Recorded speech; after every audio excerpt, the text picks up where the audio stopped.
Good morning, everybody. So we started talking about functional groups last time, and we're going to continue that conversation today. So refresh my memory on some of the functional groups that we've already talked about. We haven't talked about these carbonyl-containing ones yet, but list for me some of the functional groups we've talked about. Pardon? Alcohol. What's the functional group? OH, right? So we could have something like that, right? And that would be ethanol. We could abbreviate that as ROH, where R is a substitute for an alkyl chain. Okay, so anytime you see an R in organic chemistry, that's what we're talking about. What other functional groups have we learned? Alcohol. Carbonyl, those are what we're going to talk about today. Here. What else? Ether, what's it look like? Okay, so maybe something like that. Okay, what else did we learn? That's a carbonyl one. We'll talk about that today. Sulfide, what's it look like? Okay. What else? Pardon? What do they look like?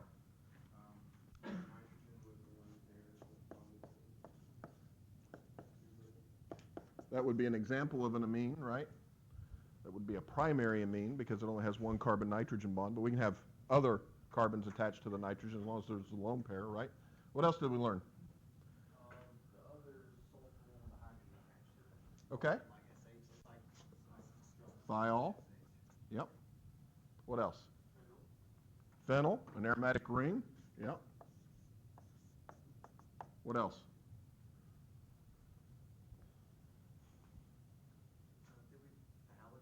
The halogen one. So where we have a halogen group, right? So we could have alkyl halides. If it's a chlorine, it's an alkyl chloride. If it's a bromine, it's an alkyl bromide. All right, good. So the only way that you can survive this class is to know your functional groups. Functional groups are almost everything, okay? They determine a lot of features in terms of the reactivity of a molecule. That's where all the chemistry actually happens. You have to commit these to memory. You've got to know, what your functional groups are. And again, the easiest way to do that is to build flashcards. On one side, draw an example of the functional group. On the back, write the name. And as you're watching TV, a commercial comes on, flip through your cards. Carry them with you. You're at a stoplight, flip through your cards, okay? There's other places on your way, flip through your cards. It works really well, okay? Today we're going to talk about the carbonyl group, and the carbonyl group is a carbon doubly bound to oxygen. But that carbonyl actually belongs in a variety of different functional groups. If you have the carbonyl by itself, the C double bond O, it can actually belong to two different functional groups. It can either belong to an aldehyde or it can belong to a ketone. Describe for me the difference between them. What's the difference between an aldehyde and a ketone? Okay, so the carbonyl is actually bound to two carbons, meaning there's no hydrogens attached to that carbon of the carbonyl, right? And what about aldehydes? Okay, yeah, there's a hydrogen, at least one hydrogen attached to the carbonyl, okay? And so we have a carbonyl, but this is an aldehyde. We have a carbonyl, this is a ketone. This happens to be our friend acetone, which is fingernail polish remover, basically, okay? You do not use an aldehyde for that. It has a different function, okay? Different reactivity. Now notice that we can also get into situations where we have the carbonyl, but other heteroatoms are actually attached to the carbonyl. So if we have a carbonyl and an OH, this is the functional group, the whole thing, and that's the carboxylic acid. That is not a carbonyl with an alcohol. That OH is not an alcohol at all, okay? It is one functional group. It's known as the carboxylic acid, okay? In this case, this is acetic acid. Anybody know where acetic acid is prevalent? Vinegar. It's the principal acidic component of vinegar. It's absolutely right. Okay? It's what you use to make your salad dressings with. Esters. Okay, you've got the carbonyl, and you've got an oxygen attached to the carbonyl, but that oxygen doesn't have a hydrogen on it. It's got another carbon group. Okay? These are esters. Esters, for your information, are usually found in perfumes. They have usually a fairly pleasant odor. Okay, so usually the flowers produce esters that we use to extract their scents from, and those esters are quite aromatic, not aromatic and chemically wise, but in terms of odor wise. Okay, they have a good aroma. They're very similar to carboxylic acids in that the carbon of the carbonyl is in the same oxidation state, but what's attached to that other oxygen is quite different. Okay, carboxylic acids you would not use in perfumes. Okay, they stink. Okay, amides. Again, we've got the carbonyl attached to a nitrogen. Okay, this happens to be a primary amide because there's only one carbon-nitrogen bond, but if we have other alkyl groups instead of hydrogens here, we can actually have secondary and tertiary amides. We'll learn more about those later. Okay, but these are amides. Does anybody know what functional group the amide is also known as in biology? Well, amino acids link together to form these. That's true. It's the peptide bond. So proteins and small peptides are actually held together by these amide bonds. But when you get into biochemistry or biology, they call them peptide bonds. Same difference, okay? Just different language, okay? They are amides. Amides are really what's responsible structurally in biology. This is the functional group that is actually in nylon, for those of you in polymer science. Nylon is a polyamide, okay? Nylon's kind of a useful material, right? It makes good rope, especially if you're seafaring, right? It doesn't degrade too much or too readily in aqueous environments. Pretty robust stuff, and it's robust because of the amide. And then the acid chloride. Okay, notice instead of an OH like we would have for a carboxylic acid, it's a Cl. Acid chlorides are extraordinarily reactive, and we'll talk about those as time goes on. Okay. So those are the functional groups that you need to kind of commit to memory. Now, the cool thing about organic chemistry is that we can build these scaffolds, and we can put all kinds of functional groups within a molecule. And here's a couple of examples of a few drugs. Atenolol is an antihypertensive agent. Notice all the different functional groups we have in there. We have an amide. This is a primary amide because there's just one carbon-nitrogen bond. We have an aromatic ring. We have an ether, we have an alcohol, and we have an amine. All those functional groups have to be there for this thing to work as an antihypertensive agent. We also have an anti-HIV agent known as Viracept. Look at all the functional groups that are here, right? We've got an aromatic ring. We've got an OH, which might look like an alcohol, but when an OH is attached to a benzene ring, we actually call this a phenol, but it has a lot of the same characteristics as a alcohol. We have an amide, we have an alcohol, we have a sulfide, we have another aromatic ring, we have an amine, and we have another amide. All those functional groups are together to make Viracept work. Change out some of those functional groups, you change the activity. You change what that particular molecule can do. So today we're going to continue to talk about functional groups. Actually, we're going to talk about functional groups from now until the end of 256, okay? So just assume when you walk in here, we're going to be talking about functional groups. But functional groups actually have properties, and they can help determine the physical properties of a molecule. Why is it that alcohols have high boiling points relative to alkanes? It's because of the functional group and what the functional group can do. The OH can hydrogen bond. Alkanes cannot, right? And so you have higher boiling points, for example. Attractive forces. We're going to talk about all of these intermolecular forces that have a role to play in the physical properties of these organic molecules, okay? So let's look at some carboxylic acids. What is the carboxylic acid?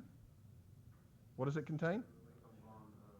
Okay, so it's got a carbonyl that's bound to an OH, right? And that's the functional group, right? So we can have what's known as formic acid. Where do you all get formic acid? Ant bites. That's right. So if you're walking out in your yard, mowing your lawn or whatever, you step into an ant bed hill and you get all those bites, they're injecting you with formic acid. It stings. Formic acid 100 years ago, well, probably longer than 100 years ago, but chemists actually got formic acid by digging up ant beds and distilling the ants. You would fill a flask full of ants and you would heat them on a Bunsen burner and formic acid would distill over and you would collect it. Poor little ants, right? Propanoic acid. Don't worry so much about the names yet, okay? It's like your foreign language class. You have to be exposed to the language all the time, even if you don't completely understand it. It's complete immersion, right? Notice it too has a functional group. How does it differ from formic acid? Yeah, it's got more carbons, right? So formic acid, right, the only carbon we have is the carbon of the carbonyl, but in propanoic acid we have additional carbons, right? Benzoic acid. Anybody know what benzoic acid is useful for? Have you ever heard of sodium benzoate, which is the sodium salt of benzoic acid? Where have you heard that before? Next time you go to a Chinese restaurant and you get the little soy sauce, look on the back and it'll say preserved with sodium benzoate. It's a good preserving agent. Okay? It's a good food preservative. The salt of benzoic acid is anyway. Okay? Esters. What's the ester functional group?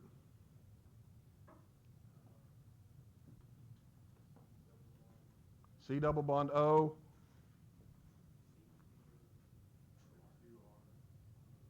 Two R's. Okay, we're going to have a C double bond O, OR, right? Yeah. So it's going to look like a carbonyl with an ether attached to it, although it's not a carbonyl and an ether, right? It's one functional group. Okay? So they look something like this. Okay? How about amides?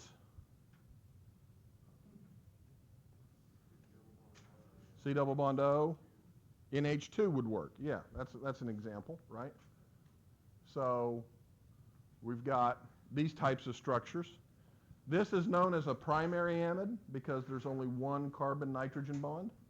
This is known as a secondary amide because there are two carbon-nitrogen bonds. Nitrogen is bound to the R prime and bound to the carbon of the carbonyl.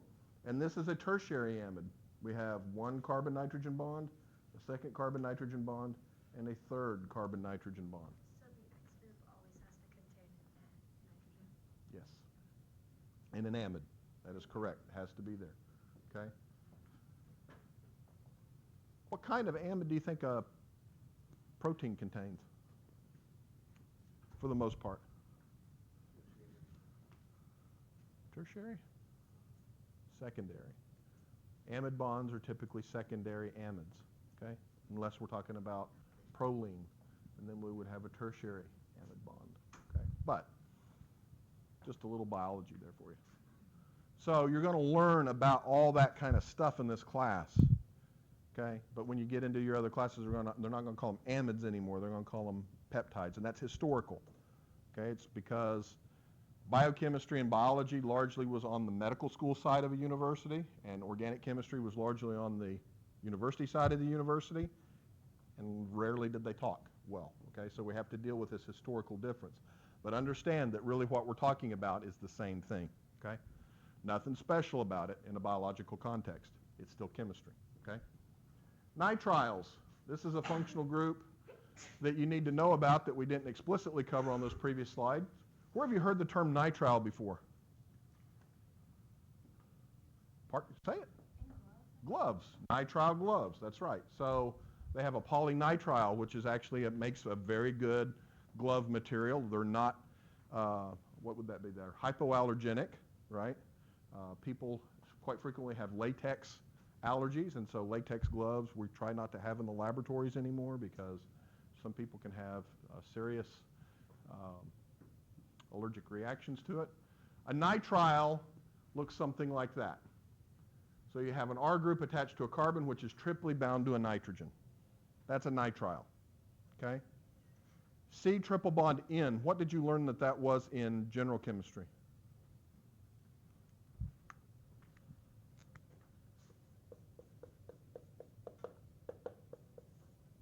What did you learn about that in general chemistry? What is that?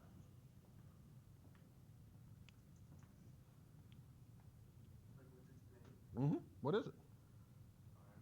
It is cyanide. It is. What do we know about cyanide?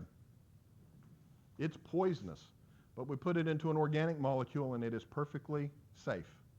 We put it in gloves. You'll use this as a solvent. Okay? So these are derivatives of cyanide. Okay?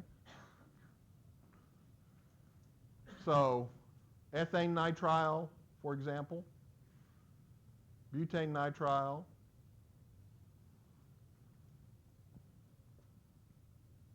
we can have all kinds of nitriles. They're all derivatives of cyanide in some form or fashion. Okay?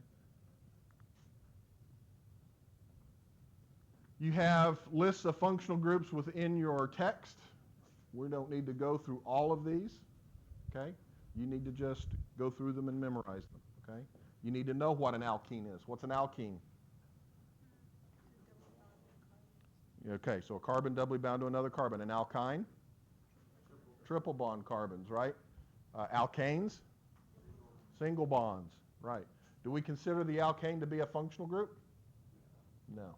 Pretty much all we can do is burn it, right? It doesn't have a whole lot of function. They make good solvents, by the way, because they don't react with your other stuff, right? They just dissolve it. Alkenes, it's the double bond that is the functional group. The triple bond's the functional group. The aromatic ring has a functional group. The halogen containing the alcohols, the ethers, all those things that we've talked about. Okay. And then, of course, we have the carbonyl containing. We have the aldehydes, the ketones, the carboxylic acids, the esters, the amides. The nitriles technically belong in that family, even though they do not have a carbonyl. Can you tell me why nitriles will belong in the same group as, say, carboxylic acids?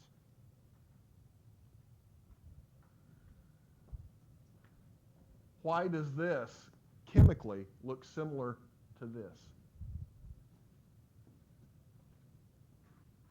Electronically, why do those things look similar?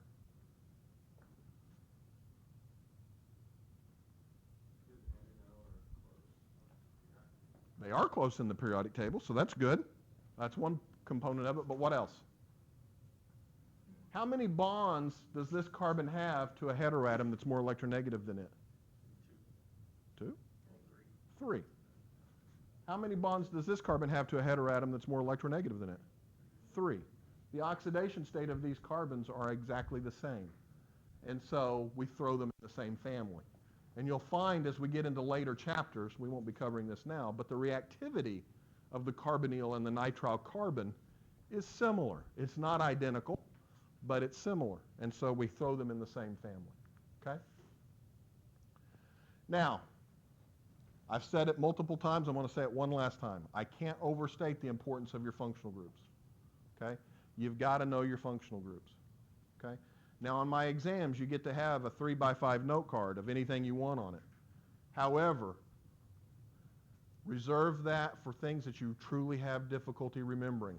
Do not rely on it to know everything. It's very difficult to get everything you possibly would want to know on that particular note card. Okay? So, if you have trouble remembering the difference between a primary and a secondary amide, that would be something good to put on your note card. But if you know what an alkane looks like, don't put that on your note card. Don't waste your space, okay? So, functional groups determine all of these things. They determine the bonding and the shape of the molecule. They determine the strength of the intermolecular forces and what kind of intermolecular forces are present. They determine the physical properties, whether something is going to have a high boiling point, a low boiling point, or it's going to be a gas at room temperature. It determines the nomenclature. What do we mean by nomenclature? Naming. How we name a molecule is dependent on the functional group that that molecule has. And, perhaps most importantly, it determines the chemical reactivity. I know that a ketone will react with nucleophiles to give alcohols. You don't need to memorize that right now, okay? We'll talk about that later. But the important thing to take away from what I'm saying right now is the fact that that ketone in a small molecule or a large molecule has the same reactivity. Okay? And so if I know what that functional group does, and I see it in any molecule, I can predict the outcome of a reaction. Okay? I don't have to get flustered by the fact that all of a sudden somebody gave me a huge molecule. I look at the functional groups and I know what they can do. Okay? So let's do a quick concept test. You can talk amongst yourselves, work this out. But I want you to identify the functional groups in both of these molecules, in penicillin G and ibuprofen.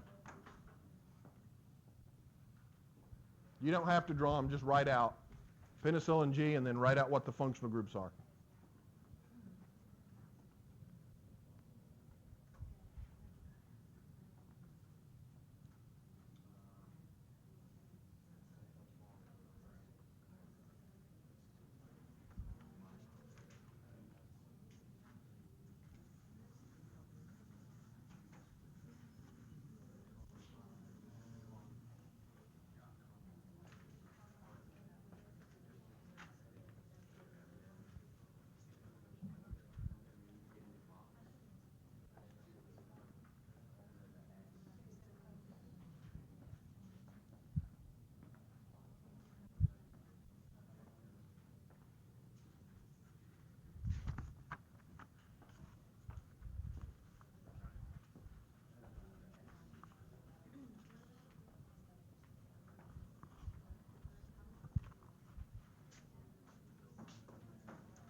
Did Sarah Dow come in?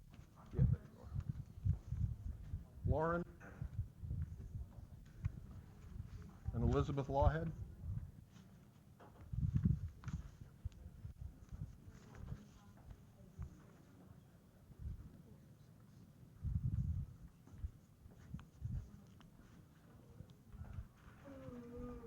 Sarah probably said. She is? Okay, thank you.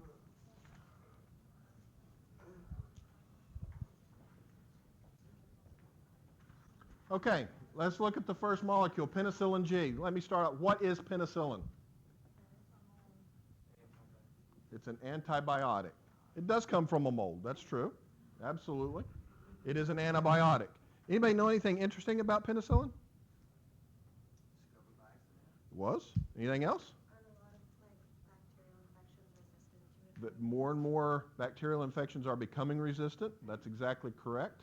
And why should that cause us concern? Because then we can't use it effectively in medicine. That's right. So when I was young, a long time ago, anytime you got sick, you went to the doctor, they gave you a shot of penicillin. That's right. They don't do that anymore. Penicillin is reserved for serious infections these days because it is one of the most potent antibiotics that we know of. Okay? It's not the most potent, but it's pretty darn good. Okay? Now, you may have taken penicillin derivatives. Anybody know of any medicines that sound like psyllin? Amoxicillin. That's right. The psyllin drugs have this general structure in general. Okay? So what functional groups do we have here? We've got a carboxylic acid. What else do we got? Okay, we've got a sulfide. We don't call it thiosulfide, just a sulfide. What else do we have? Do we have an amine? An amide. That's right. Where? Where do we have it?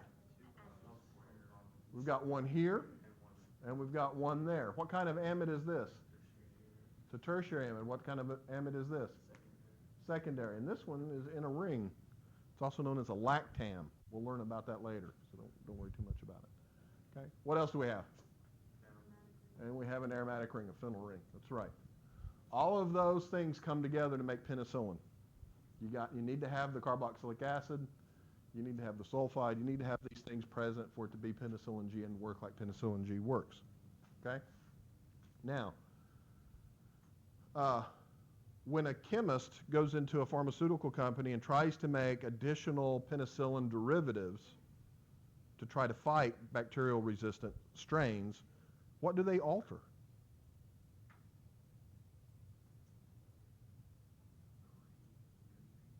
They could alter the benzene ring. What else? They go in and they start messing with the functional groups, right? And one of the things that they do is they try to figure out which functional groups are necessary for the antibacterial activity. And it turns out that penicillin G, certain functional groups can't be replaced. And it turns out pretty much so that it's this one. Okay, that has to be there to function like a penicillin. The other ones we can kind of tweak with. That may make them a little better, may make them a little worse. But that lactam functional group has to be there. It's very, very important for it to be there.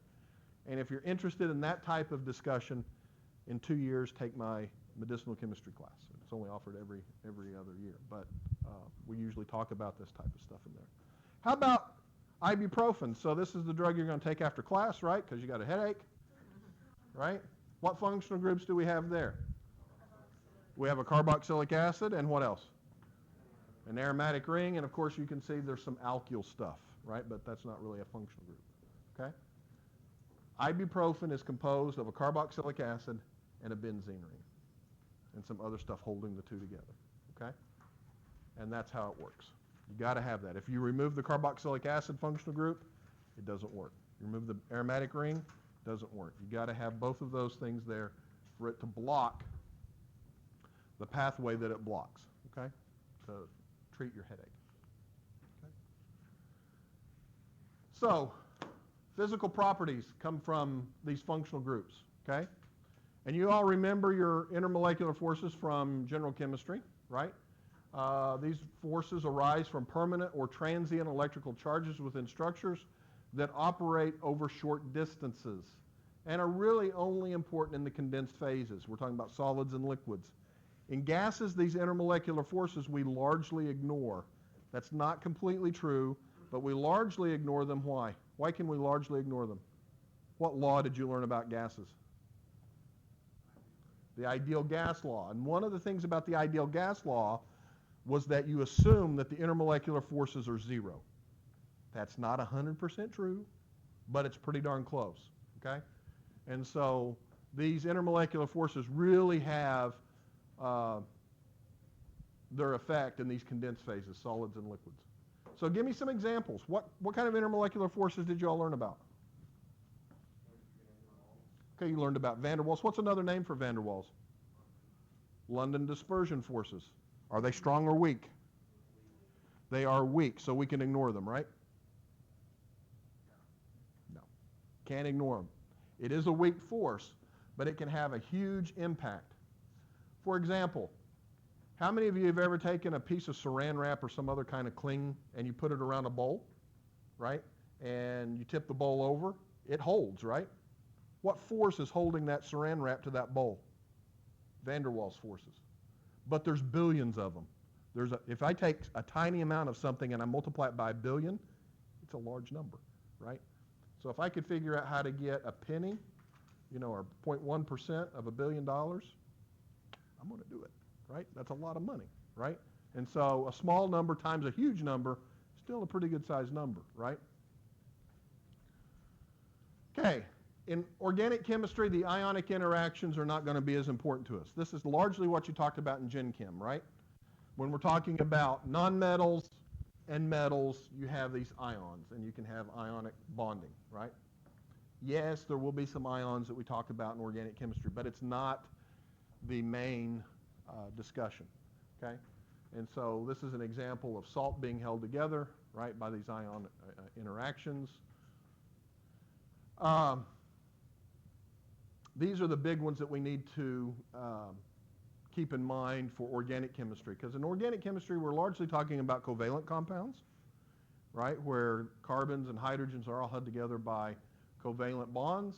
And so we're going to be talking largely about van der Waals forces or London dispersion. We're going to be talking about dipole-dipole, and we're going to be talking about hydrogen bonding. Hydrogen bonding is nothing more than a strong dipole-dipole interaction. But it's stronger than a typical dipole-dipole, and that's why we break it out as a separate force. But it really isn't, okay? So van der Waals are going to be weak, dipole-dipole are going to be fairly moderate, and hydrogen bonding we're going to consider to be strong, okay? So if we look at van der Waals forces occur because there are temporary dipoles in a molecule. Imagine you've got methane, which we have drawn up here, okay? At any given moment, the electron density around methane can shift slightly from one side to the next. It doesn't have to be perfectly symmetrical all the time, okay? And that just comes from quantum theory. There's uncertainty in where all these electrons are. But every now and then, electrons end up a little more on one side of the molecule than the other. Okay? And in doing that, you generate a dipole. Partial negative on one side, partial positive on the other. How is that going to influence its neighbor? That's right. It's going to influence the neighbor, right? And so now we have a dipole interaction, but it's really weak because it's very temporary. It's fleeting. Okay? This is why methane has such a low boiling point. Okay? It doesn't have a strong intermolecular force. It's small. Okay? Intermolecular forces like van der Waals depend on surface area. The smaller the surface area, the less that force is going to work. So I've got something like methane, which is a tiny ball, not a lot of surface area. Okay? So guess what? It boils at a really low temperature, right? Not very strong. However, I take that saran wrap sheet, how much surface area do I have? A lot. And when I wrap that around the bowl, a lot of surface is touching a lot of surface. And so even though those intermolecular forces are weak, there's billions of them, trillions of them probably. Who knows how big the number is? It's huge.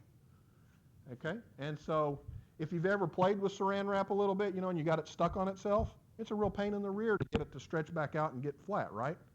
Because of all these little, and that's, London dispersion is just creating you a headache is what it's doing with that kind of wrap, okay?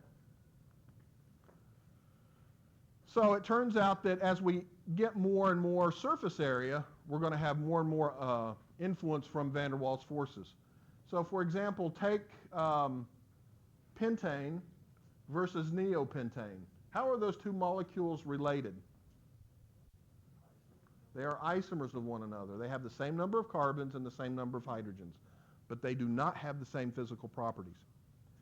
Pentane at room temperature is a liquid. Neopentane, pretty close to a gas. Okay? What's the difference? The surface area.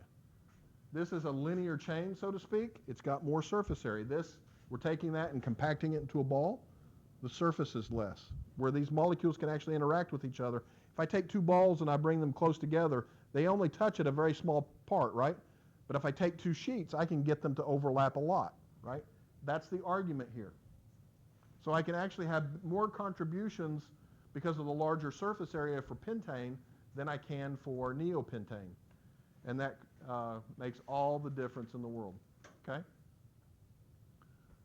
Van der Waals forces also depend on polarizability, okay? So if we have a molecule that has electronegative atoms, we can get more polarizability. So for example, fluorine, F2, is less polarizable than I2. Why? It's not as big. Polarizability has to do with the size of the atom. Fluorine is tiny, and its charge density is very, very high. Iodine is a much bigger molecule, and the electrons have more surface area by which they can interact. So what are the physical differences between fluorine and iodine? What's the physical state of fluorine at room temperature? It's a gas. Iodine? It's a solid. It's far enough down. Bromine's a liquid, chlorine's a gas, and fluorine's a gas, right? But iodine is a solid. Now, it's a solid that sublimes very easily. If you've ever opened a bottle of it, you'll see little crystals on the cap because it actually sublimes and does that kind of stuff. But nonetheless, all these properties have to do with the differences in these intermolecular forces. Dipole-dipole interactions. For you to have a true dipole-dipole interaction, you have to have a permanent dipole. Why is acetone polar? What makes it polar? Oxygen just by itself? Okay, the carbon-oxygen double bond is what's responsible for its dipole. We know that oxygen is more electronegative than carbon, right? So oxygen is pulling electrons to itself in that bond. Even though it's a covalent bond, it's not equal sharing, right? And so that puts a partial negative charge on the oxygen, and in doing so puts what on the carbon? A partial positive, right? And so when I have a solution of acetone, it will actually have order to it, where the dipoles actually line up and interact with each other. The negative end of one interacts with the positive end of the other. Why does that have an effect on the physical properties?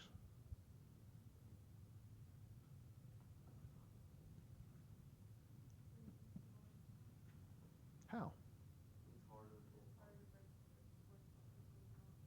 Okay. This actually makes the molecule act as if it was bigger than it really is, right? It almost looks like in this particular simplified cartoon that I've actually got 3 acetone molecules that are kind of bound together.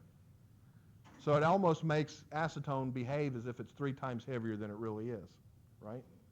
In a way, if you want to think about it that way. Okay. What did I tell you the first day about breaking bonds?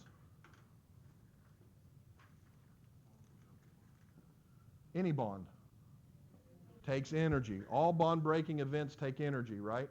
These dipole-dipole interactions are weak bonds. They're interactions. And so to break those interactions so that I can boil this, for example, takes energy, right? And so if those are present, that's going to mean I'm going to have to put more energy into it to boil it, for example. Okay? Hydrogen bonding. Who'd you all have for Gen Chem? Rangachari, okay. Let's say if you had Wallace, we'd have to have a conversation. But for the purposes of this class, hydrogen bonding is between nitrogen, oxygen, and fluorine. You have to have a hydrogen on one of those atoms. Okay? There are other types of hydrogen bonding, but we're going to ignore them in this class because they're so weak. Okay? But water's our example, right? We've got oxygen with lone pairs bound to hydrogen, and now you've got this hydrogen bond between 2 water molecules, as shown there. Actually, you'll have a huge number of water molecules that are bound together. What's the molecular weight of CH4? Carbon is 12, 4, 16, right? What's the molecular weight of water? 18. So methane and water are very similar in molecular weight, right? They only differ by 2 grams per mole. You might expect them, based on their molecular weight, to have similar boiling points. The boiling point of methane is well below 0 degrees Celsius. What's the boiling point of water? 100 degrees Celsius, right? Sticking with Celsius. Okay? What explains that difference? Versus what? Van der Waals. Methane only has van der Waals interactions, right? But water has not only van der Waals interactions, but also hydrogen bonding. And even though they weigh about the same on a per mole basis, they have vastly different physical properties, okay? If hydrogen bonding didn't exist, life couldn't exist, because we would predict that water would actually be in the gaseous state on Earth as we know Earth today, right, in terms of our temperature. But we know that we have to have liquid water for life to exist, right? So hydrogen bonding is pretty darn important, right? Comes into play a lot. Okay. So we've been talking a little bit about boiling points, kind of memorize this general trend that compounds that only have van der Waals forces are going to have lower boiling points than compounds with dipole-dipole. And those are going to have lower boiling points than compounds with hydrogen bonding. I am not going to expect you to be able to predict the exact boiling point. But it would be fair game for me to give you a list of molecules structurally and say, arrange these in order of their boiling point from lowest to highest or whatever. Or which one of the following would you predict to have the highest boiling point? You should be able to do that by identifying the functional groups and the types of intermolecular forces that they can participate in. Okay? So, the stronger the intermolecular force, the higher the boiling point. Okay? So if we're talking about things that only have van der Waals, what would we start to look at then? Let's say I gave you a bunch of just alkanes, and I said, predict the boiling point of these. How would you predict the boiling point of those? They all have van der Waals. I would start to look at the surface area, right? I would try to approximate it, and I'd go, hey, you know, that's got 5 carbons, but this one's got 10 carbons. It's bigger, right? So it's got more surface area. It's going to have the higher boiling point. Okay? Good. So here's a real-life example. Looking at pentane. Pentane, 5 carbons, boiling point of 36 degrees. What's body temperature? in Celsius? Huh? Is it what? Not quite, close. It's 37. Roughly 37 degrees. You can boil pentane in your hand. You can take a flask of pentane, and if it's a well-designed flask, lower the pressure just a little bit, put it in your hand. You can actually boil pentane. Have you ever seen the hand boilers? Things that you actually grab and you can see the liquid start to boil? Pretty much so they're colored pentane. They put some pentane in there, add a little dye. It's kind of cute, okay?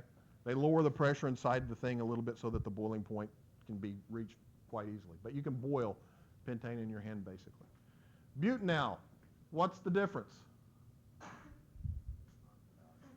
And what's the difference? The molecular weight's pretty similar. So what do we have now? Do we have hydrogen bonding? In pure butanol, what we have? We have a carbonyl, right? So there's no hydrogen on the oxygen. But we can have dipoles, right? So now we got permanent dipoles. So we go from something that only has van der Waals to something that has dipole-dipole. Notice what happens with the boiling point. More or less, that's double, right? Now, going from butanol, which has a permanent dipole, to butanol, which has an OH, so now we have van der Waals, we have dipole-dipole, and we have hydrogen bonding. Notice what happens to the boiling point. It goes up dramatically. So that's where we get weak, moderate, and strong. Okay? Now, in Gen Chem, you probably had to figure out exactly what those values were. I could care less if you know what those values are. I want you to know weak, moderate, and strong. Low boiling point, mediocre boiling point, high boiling point in a relative sense. Okay?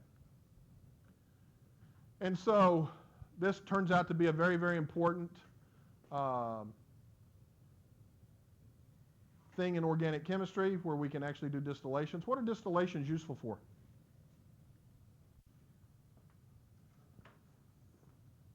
If I went out in the backwoods and I saw somebody have a still, why is the still important? What's the purpose of the still? It's to purify. It is to take a mixture of junk and purify it, right? We do this all the time in organic chemistry. If you ever work in an organic lab or a polymer lab, you're going to find out that most of your time is spent purifying crap. The chemistry part goes really, really quick. And then you spend a week trying to purify the thing, okay? And distillation is one way in which we can purify liquids. Okay, so let's use the old distiller's adage. He takes a bunch of corn, sugar, yeast, makes alcohol, a lot of water. What does he want to come out the end? Pure alcohol, right?